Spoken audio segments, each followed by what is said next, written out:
Ce que tu vois, écris-le dans un livre et envoie-le aux 7 églises, à Éphèse, à Smyrne, à Pergame, à Thyatire, à Sardès, à Philadelphie et à Laodicée. Apocalypse 1, 11. J'en reçois l'ordre d'écrire aux 7 églises d'Asie. Ces 7 églises existaient véritablement en ce temps-là. Et le Seigneur Jésus voulait aller vers elles en ce temps-là, pour leur dire que tout ce qui était écrit dans ces lettres devait aussi s'accomplir dans ces églises. D'autre part, le Saint-Esprit se sert de ces 7 églises pour représenter toutes les périodes successives de l'histoire de l'Église, après le 1er siècle de la période apostolique. Ainsi donc, les conditions de cette Église décrites dans les 7 lettres ont une double signification. Premièrement, l'état des différentes églises de cette époque-là, et deuxièmement, l'état de l'Église au cours des périodes successives de son histoire. Je me retournai pour voir la voix qui me parlait. Et après m'être retourné, je vis 7 chandeliers d'or, et au milieu des 7 chandeliers, quelqu'un qui ressemblait à un fils d'homme. Versets 12 et 13. Les 7 chandeliers d'or que Jean a vus sont les 7 églises. Ils sont le reflet des 7 églises qui existent alors dans la province d'Asie. Ces 7 chandeliers ne sont pas rassemblés en un seul, mais ils ont un caractère distinctif. Chacun d'entre eux a pour responsabilité de briller dans sa propre localité. L'Église est dans la vie, tout comme un corps peut l'être, mais à l'égard de son apparence extérieure. Chaque assemblée est autonome dans sa localité. Chacun est directement responsable aux yeux du Seigneur, comme le seraient 7 chandeliers distincts.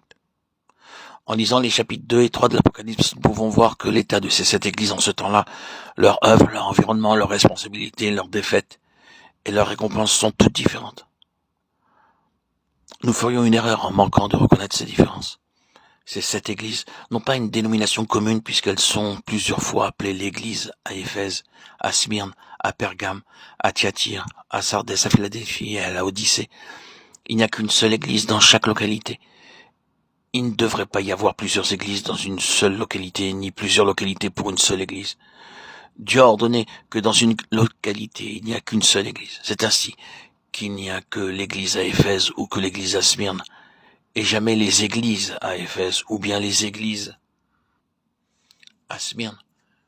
Il est aussi ordonné par Dieu qu'une église locale ne doit pas s'associer à d'autres églises locales pour former une seule église.